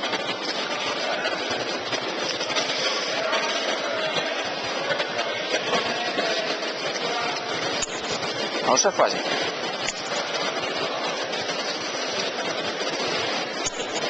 Did that Thoughtseize whiff? Is that what happened? I mean, it didn't really whiff. It forced out the Cryptic Command, obviously.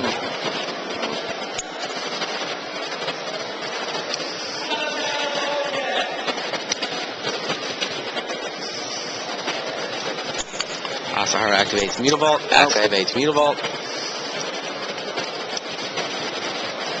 As I kind of start killing some of your guys here. Yeah.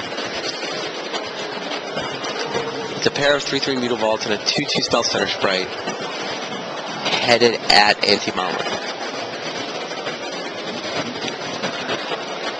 Got 1 lone card for Asahara to fend off Sower of Temptation next turn.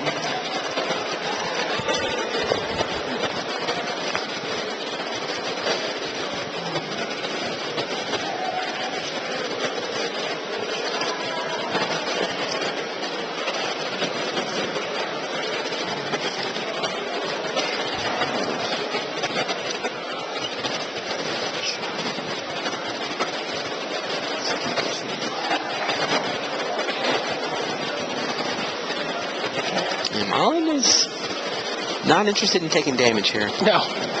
I still think that Jace turn Jay soaked up, what was it? How much damage? 5 points of damage? 5 damage. The fact that Jay soaked up 5 points of damage is, that's how much life Anthony Mullen has right now. Yep. I don't think the extra 2 cards that Mullen would have in his hand are nearly as relevant as 5 points of life.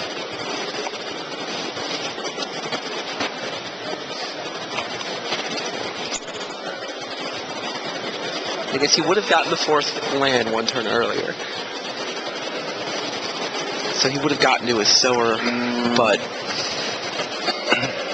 I still think the life pressure would have been worth it. Yeah. A lot of turns here coming for... Looks like chump, chump, chump is the answer. That Anthony Mullen settles on. Ooh, Thoughtseize, he's not going to like this. Sower, sower, sower. You can have Sower of Temptation. I'll keep Sower of Temptation. Dark 16. All right. 16 to 5 becomes 4.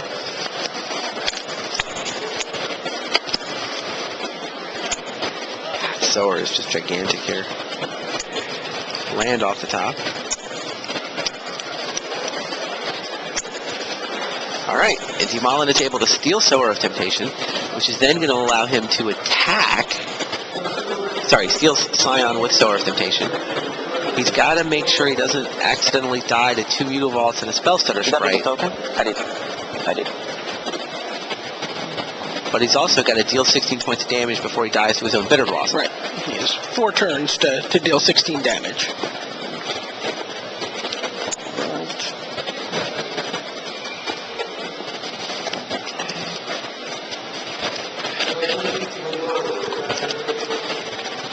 Trying to figure out how many he can attack with. And who does he have to leave back?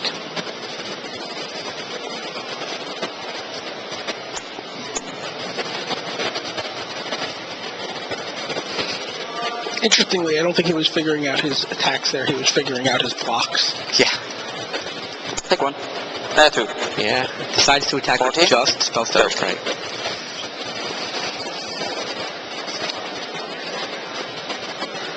Four to 14.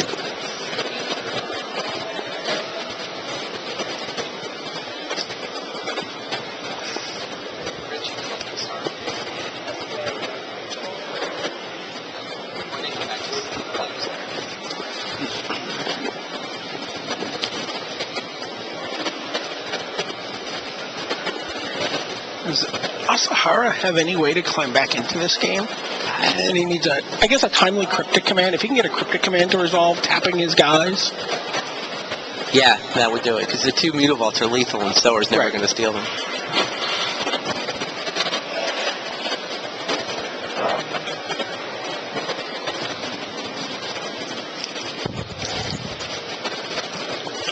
As soon as this match is over, we're going to go right across the table to get Game 5 of Jamie Park versus Paulo Vitor Damadorosa. I think we kind of knew that one would still be going on when we cut away. I didn't expect it to go 5, though. No, I didn't expect it to go 5. I thought we'd be coming back in the middle of Game 2 or 3. I think Asahara's trying to figure out what he can attack with. I don't think he can. The thing is, his route to victory is Cryptic Command to tap your guys, kill you with Mutavault. Yep. And he needs his Mutavaults to be alive in order for that plan to work. I mean, if he fires a Mutavault now, it'll trade with 1 token. 1 token. Absolutely. Is that good? No. That doesn't seem good. Unless Now, maybe I he's think got a- he maybe should he has a- attack with Spellstutter Sprite, because it's gonna go to Sower of Temptation. Like, he knows there's a Sower in Auntie's hand, so he may as well just... Sure. Spellstutter Sprite, he'd rather have it dead, I think. Even for no effect.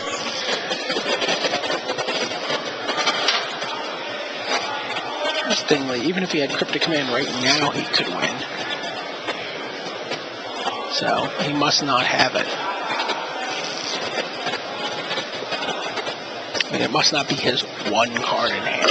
Yeah, well, he just drew... Whatever his card is, he just drew it off the top. Yeah. It could be a Pepper Smoke. Interesting. Pepper Smoke, you kill the Scion, draw a card. True. My turn. And Asahara passes the turn. Malin falls to 3. Yeah, Malin falls to 3. Draw a card. We know he's got Sword of Temptation in his hand.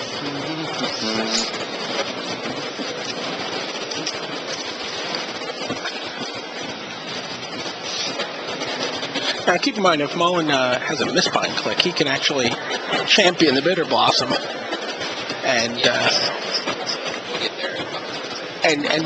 take away Asahara's clock. I don't think the Bitter Blossom is relevant. Malin can win before he dies to Bitter Blossom. Sure. Cryptic, he's either going to die to Cryptic the Command. misbind click would be relevant because it would also, he can maybe tap Asahara down on him. So he doesn't have any mana available to himself on his turn to... That's to these fair, mutable but the again. Bitter Blossom is not all that relevant to this game. It's all about Cryptic Command and attacking with Mutavaults.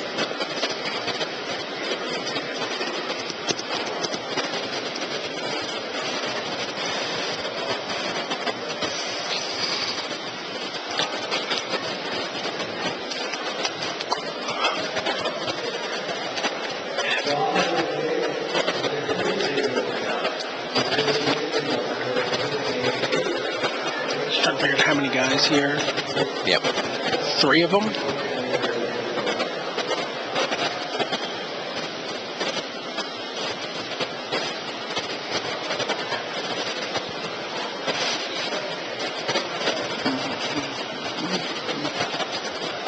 Yeah, he's going to send 4 in.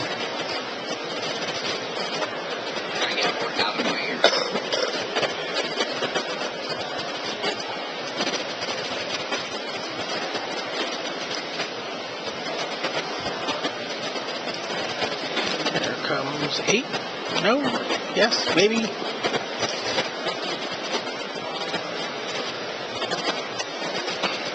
Here it comes.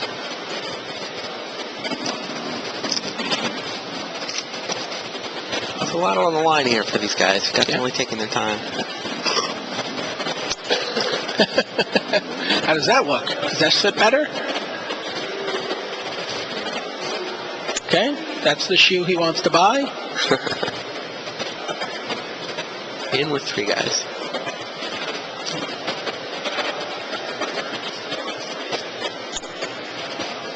Asahara has 1 card. Is Misbind Click.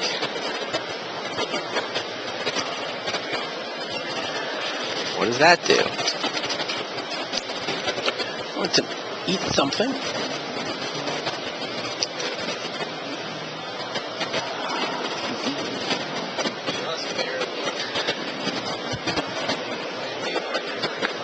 Resolve.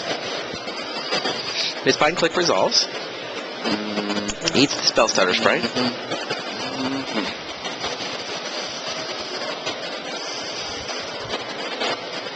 I'll float 5 mana. No cards, no. Okay, I float 5 mana. Blue, blue, blue, black, colorless.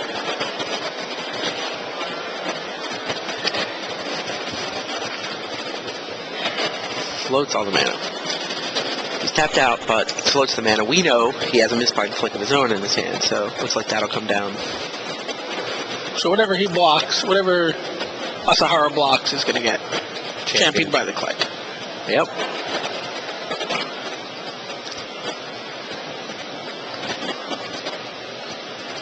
Asahara's going to have 1 and only 1 turn. Yep. Pretty much needs to draw Cryptic Command, right?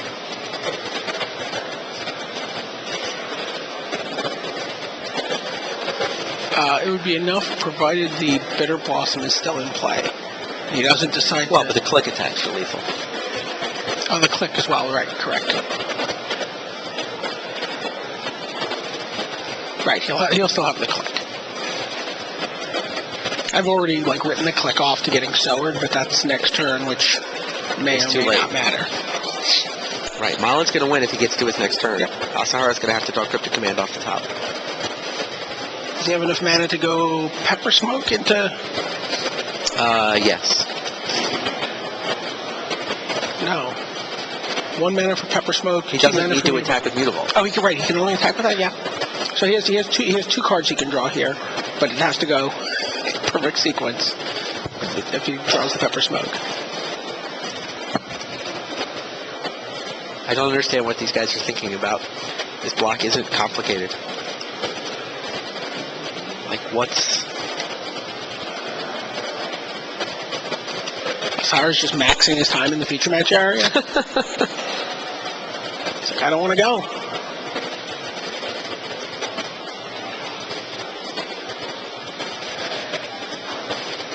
Yep.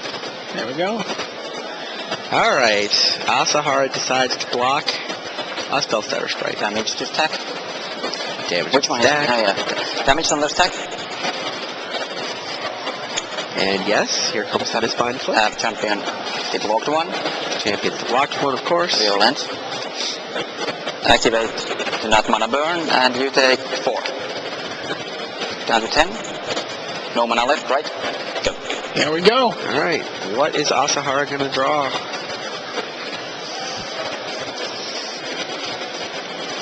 Draws Broken Ambitions. Not good enough. There goes my bracket. Well,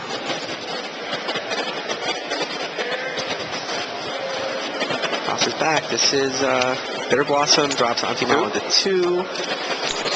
So are your... Yeah, Sower's going to get... Smash. He actually has one more turn here. Because Sower gets Broken Because Ambition. Sower's going to get Broken Ambition.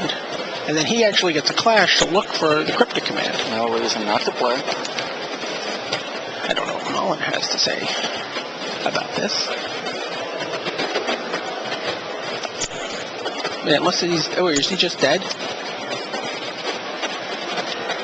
You can't tell. There might be enough lethal anyway.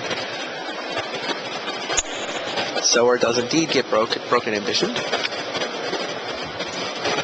I can't tell if this attack, if the Sower matters. There's 3, 4, 5, 6. He has to block Mistbind Click on Mistbind Click. Yeah, I think Antimalon's got enough to attack for I the think win it's here. just the win no matter what. Yep. And that's what Antimalon's figuring out for himself right now. Yep. He's like... Export 3. Up on the first table, Jamie Park and PVDDR have just started. Bitter Blossom for Jamie Park. Jace Beleren for Paolo.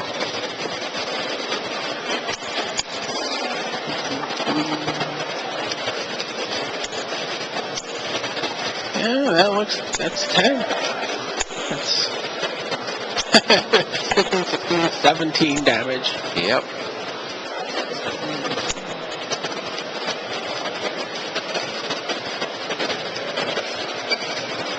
Smash.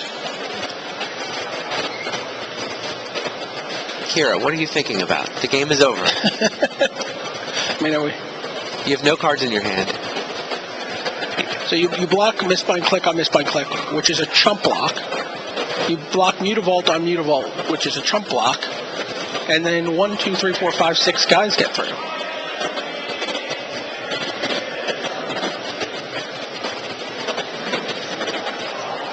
Yes, you do want to make sure. Like, am I missing something? I don't want to just extend the hand.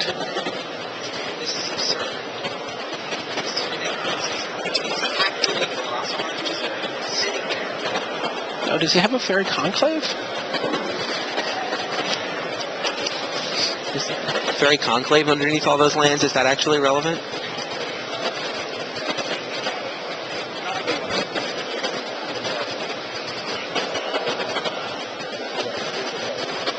So Fairy Is the Conclave, Fairy but I Conclave still even relevant? think- I still There it think- is. yeah, there we Asahara go. finally extends the hand. So, Auntie Malin wins, advances to the semifinals. Malin wins 3-1, and we will go find out who our 4th semifinalist will be. Will it be Paulo Vitor da Monterosa with his Fairy deck, or Jamie Park with a 5-color control deck? One of them will be playing against the Blightning Beatdown deck with Sagoshi Ikeda, but we need to find out which one. Park got to go first. Paulo had to mulligan. Jamie did come out with an early Bitter Blossom, but Paulo's been sitting on Jace Beleren for a couple of turns now. So interestingly, these brackets are shaping up. Yeah.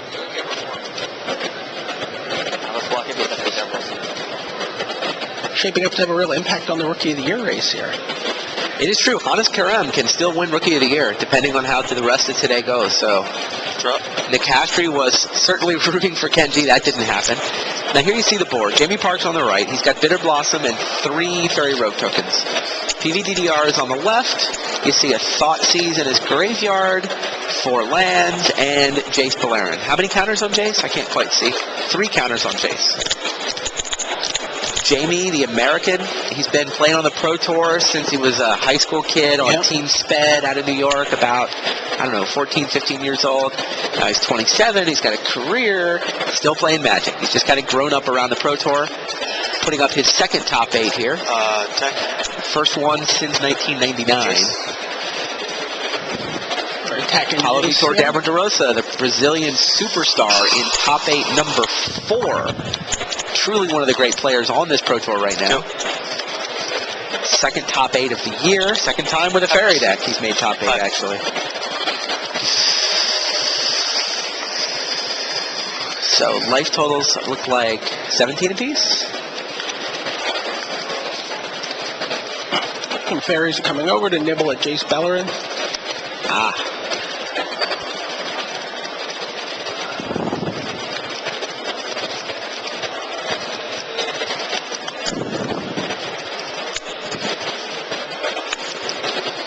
Toss a token and draw a card. Paulo decides to bounce a token and draw a card. So, defends one of Jace's loyalty counters. Attempts to anyway. What's Jamie got in his hand? You're targeting this. He's targeting the untapped token? Is that what's going on? That's interesting. Oh, it was end step, alright. So Jace got nibbled away. Both players draw, as Paulo tries to keep counters on Jace. Which is what Jamie wanted by attacking. Yeah. Get down to 1. Seems reasonable. Paulo reveals, I think it was a Spellstutter Sprite, to get his land untapped. And Jamie continues on the Bitter Blossom plan. The plan he told us wasn't good enough. Yeah, I think his boys stayed up all night playtesting. John Finkel, Gabrielle Nassif, Mark Herberholz, Jelger Wiegersma, multiple Hall of Famers, and at least one Hall of Famer to be. And they said, Jamie, bring in the Bitter Blossoms. That's your plan after sideboarding.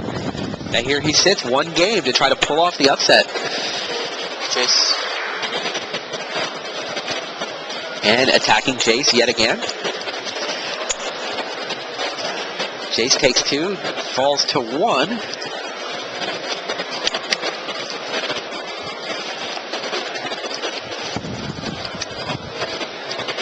Go.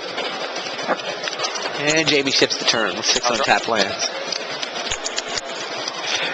Yeah, Paulo, tired of defending Jace, draws 1 for himself, plays a Mutavault. Jace is gone.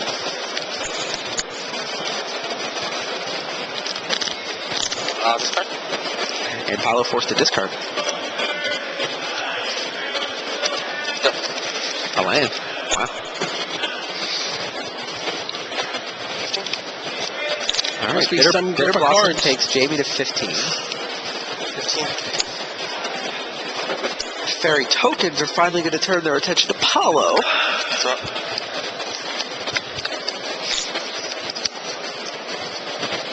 Funny, I remember when we were talking to Jamie at breakfast, he did say Bitter Blossom is good on turn 2. Correct.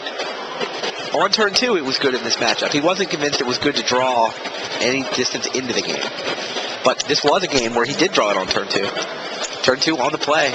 Resolves. Something I'm sure Paulo has seen a lot from his side of the table. And really, how much does Jamie just want to lock cards in Paulo's hand and not really do anything? Right? Sure. As long Yeah, as no, he is. He's content to just make a Totally guy content to play draw go here. Draw go, land, sit with a handful of counters. That game clearly favors Jamie with the resolved Bitter Blossom.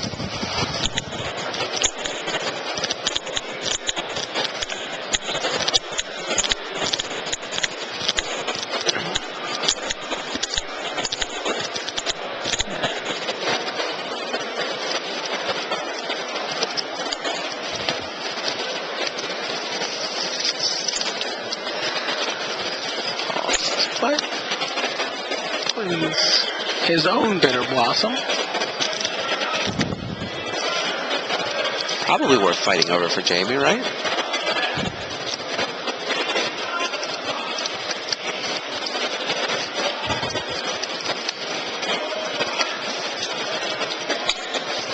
Cards. 6. All right. If you're Jamie, do you fight over this Bitter Blossom? You're up 4 tokens. Paolo's life total would start nibbling away. I'm not convinced he needs to fight over this. I mean, he's still in a significantly advantaged position even after Bitter Blossom resolves. So 4 damage a turn. and I don't know that this is worth burning a counter Well, on. again, he has the Esper Charms. He can also Blue, blue, blue. disenchant. Colors. Here comes a Draw Cryptic card. It doesn't look right to me. Broken Ambitions to counter it. I think you're okay getting into a little bit of a fight, though. Yeah. Like you said, though, if they just sit there and stare at each other with untapped mana, Jamie wins that game. And like Bitter Blossom doesn't change that.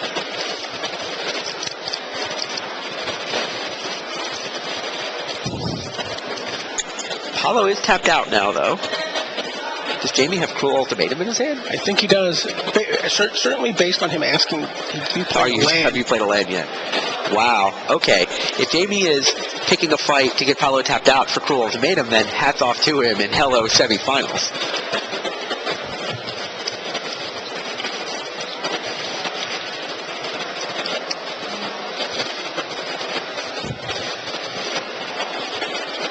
So now Jamie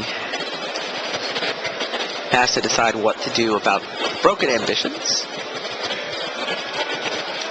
Guttural Response. I draw. So Cryptic Command does counter Bitter Blossom. Jamie gets to draw a card. Paolo is completely tapped out. He's going to discard 3 Wow, of those this cards. has been the signature card. All the conversation about 5-color control has always resolved around Cruel Ultimatum. Is it great? Is it too expensive? Do you play it? Would you rather just have it tidings? What about Revelark? What about Oblivion Ring? I've heard people talk about. Absolutely. But when you make your opponent discard 3 cards, you draw 3 cards. I don't know if there's a creature to get back. I don't know if he cares. The life swing seems pretty big, too. Yeah, 5, yeah. This is 14 apiece right now. Paolo looks dejected.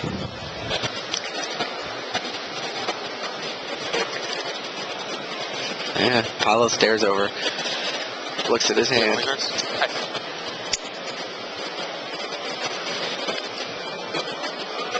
There's some mana.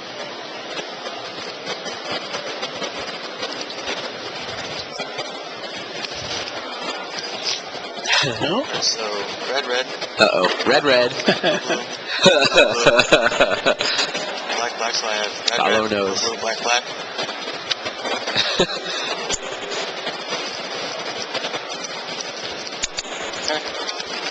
Cruel Ultimatum. Paolo just says, okay. 9. 9, about to I drop go to to- 5. I take 1, so I go to 13. I gain 5, I go to 8. You discard. What a blowout. What'd you do? I draw 3. And I return a guttural response to my hand. All right. And, oh, by the way, Yeah. there's a Horde of Fairy tokens. By the way, you're dead. 4 next attackers, yes. You're dead next turn. The good news is Jamie's tapped down to 1 mana, so Paolo can resolve whatever couple spells he managed to hold on to.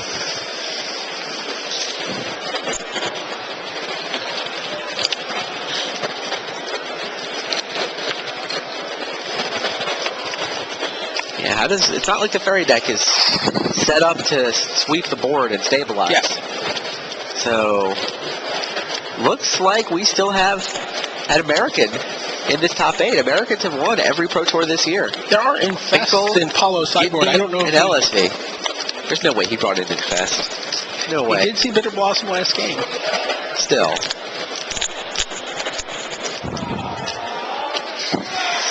Jamie Park, It the would be lone American in surprising. this top 8.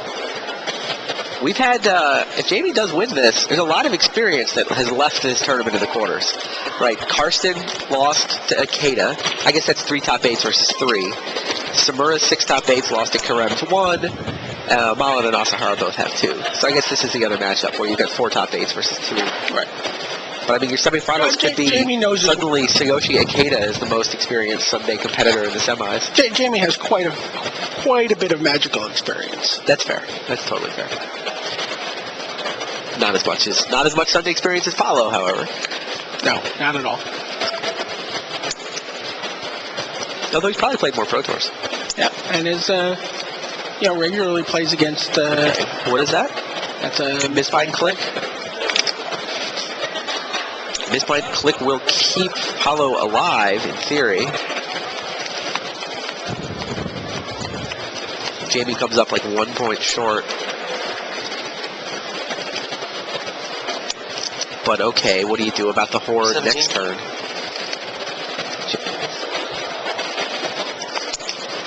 Five to 17. Draw.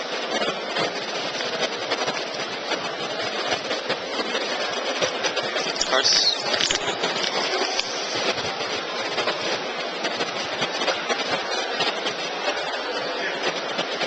Does Jamie just blow a Cryptic Command to tap and go for the kill here? Yeah, why not? Well, if Paulo counters it, it's annoying. Sort of.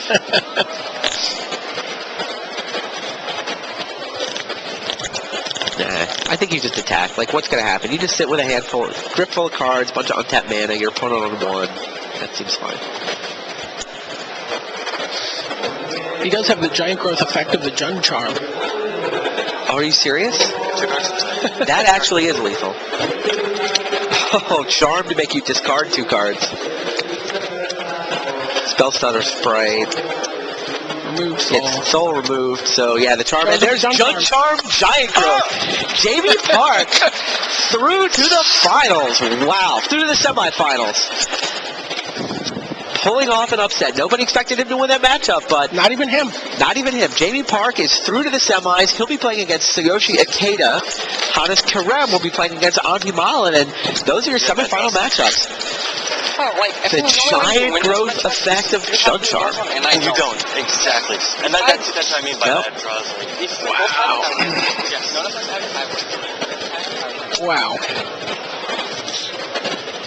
Paulo and Jamie Parker. Talking over the game.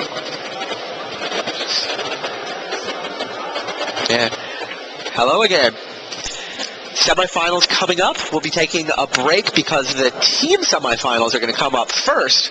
It's kind of interesting there, though. Paulo and Jamie Parker are diagnosing the match as it ended, and Jamie's kind of apologetic, like, you had really bad draws. And Paulo's like, the only way you win this match is if you have Bitter Blossom and I don't. And Jamie's like, yep. The only way I win this match is if I have Bitter Blossom and you don't. And that's what happened twice after sideboarding. So Jamie pulls off the 3-2 win.